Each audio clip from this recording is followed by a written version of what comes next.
I've been using the Pimax Crystal Light for about 9 months now, so this is my long-term review of this headset, where I'll ultimately try to help you decide if it's worth getting one in 2025 or if you're better off with other options. As a very quick breakdown of specs, it features a resolution of 2880 by 2880 pixels per eye and uses QLED and Mini LED panels with local dimming, which simply means the blacks and contrast ratios are outstanding, getting close to OLED levels. But how does this stack up all these months later? Well, let's dive in because believe it or not, the Crystal Light has actually gotten much better since I got it, and I'll explain why in a second. I haven't added any comfort mods at all since then, simply because I find it very good exactly the way it comes out of the box.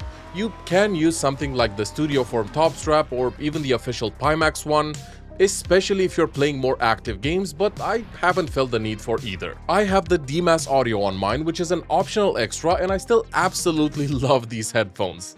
They sound fantastic, sit just off my ear so they don't cause any heat buildup, and they get plenty loud for my needs.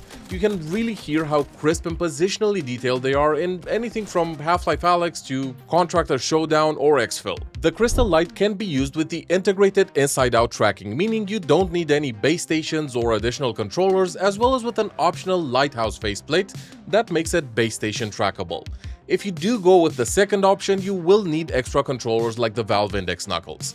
Now, I've extensively tried both tracking options and ultimately ended up just using the inside out. It's not quite as accurate as Lighthouse tracking, but realistically the difference in most use cases is not something that I tend to notice that much, and it's just more convenient. Actually, this perfectly brings me to my first point about how this headset has gotten better over time. Because they've improved the inside out tracking algorithms a number of times, and while my main use case for it is sim racing and flight sims, even when I had to use controllers, I don't remember the last time I had any kinds of issues with tracking. So let's move on to the main reason why the Crystal Light has improved by a significant margin, the software updates, and then we'll get to visuals, performance, and the final verdict. If you've been in the VR space for a while, then you've likely heard a lot of controversy surrounding the Pimax Play software. And to be fair, it used to not be that great and cause all kinds of issues and frustrations, but Pimax has been taking feedback and really listening to the community, so they've put in serious time and effort into making sure their software is at the same level as their hardware. Because let's be honest, when it comes to hardware, they're one of the very few companies that really push the boundaries of what's possible with VR technology. And if you want to see what's coming very soon, check out my first impressions of the Crystal Super from CES. I'll leave a link up here and in the description. But back to the software, Pimax Play has come leaps and bounds. And it's not just about fixing bugs, but adding new features and just overall polish and stability to it. Here are some of the updates that made the overall experience so much better, and these include both updates to the PC software as well as firmware updates for the headset itself. As mentioned, they've done a number of updates to the SLAM algorithm for tracking, constant optimizations to the microphone and audio quality,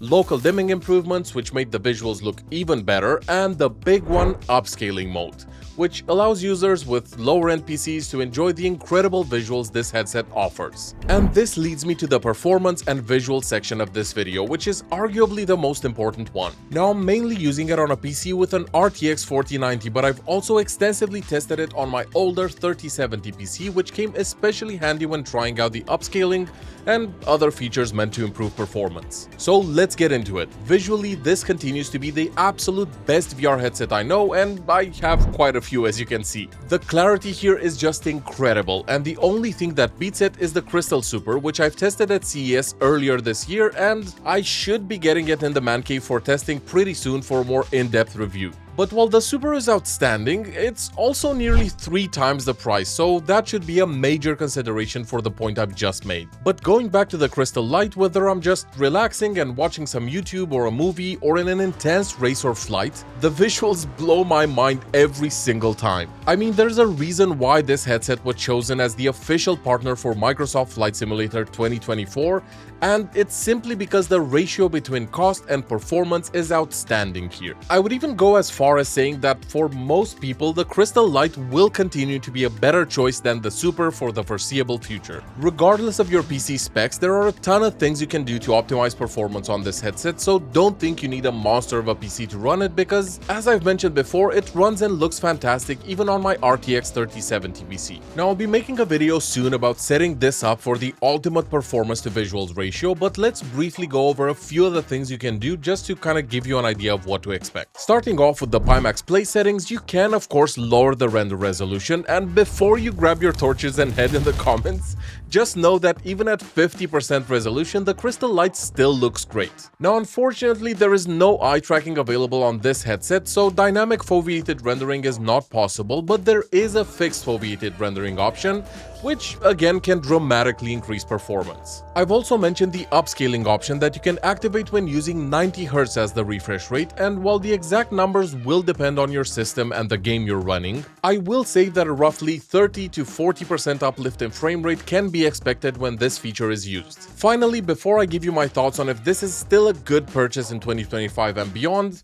no Pimax review would be complete without talking about the main reason why the visuals are just so incredibly good, and that of course is the glass aspheric lenses. At CES back in January, I actually had a really cool conversation with the team at Pimax, and they explained that the Crystal Light and Super use screens that other manufacturers might be using as well, but their major advantage and one of the biggest investments were in designing these custom lenses, which dramatically improve visuals, clarity, and field of view while maintaining fantastic brightness and contrast ratios. And I can 100% confirm that these are the best lenses I've ever seen.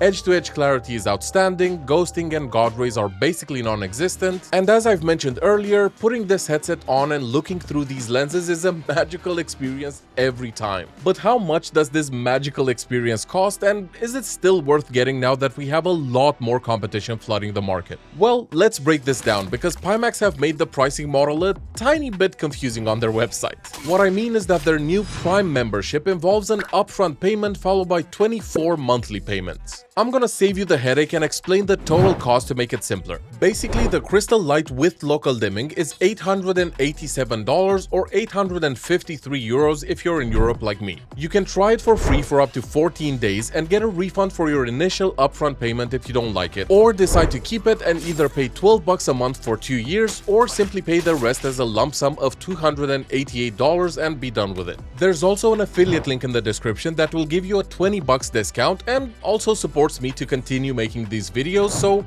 thank you in advance for checking that out. So how does this compare to other options, and is there a better headset for the money? Well, simply put, there is nothing that even comes close in performance and visuals at this price point. Any other option that is worth considering is at least twice the price, but usually even more than that. And cheaper options won't even come close to the level of fidelity these screens and lenses offer. I always recommend you do your own research, but I would also like to mention that negativity is always louder than positivity. So don't make your decisions strictly based on that one bitter guy in a Reddit thread. Realistically, Pimax has improved their hardware, software, and customer service by a major margin over the past year or so. And honestly, if they didn't make good products, they would have been out of business a long time ago. So from my point of view, while I literally cannot wait to get my hands on the Crystal Super again, I genuinely think the Crystal Light is still a fantastic buy in 2025 and even 2026. Because the way they've designed it is future-proof and will easily scale with newer and more powerful PC hardware as it comes out, continuing to be a top pcvr headset for people that value incredible visuals, good comfort, and an overall stable and reliable platform. Ask me anything in the comments below and I'll catch you soon.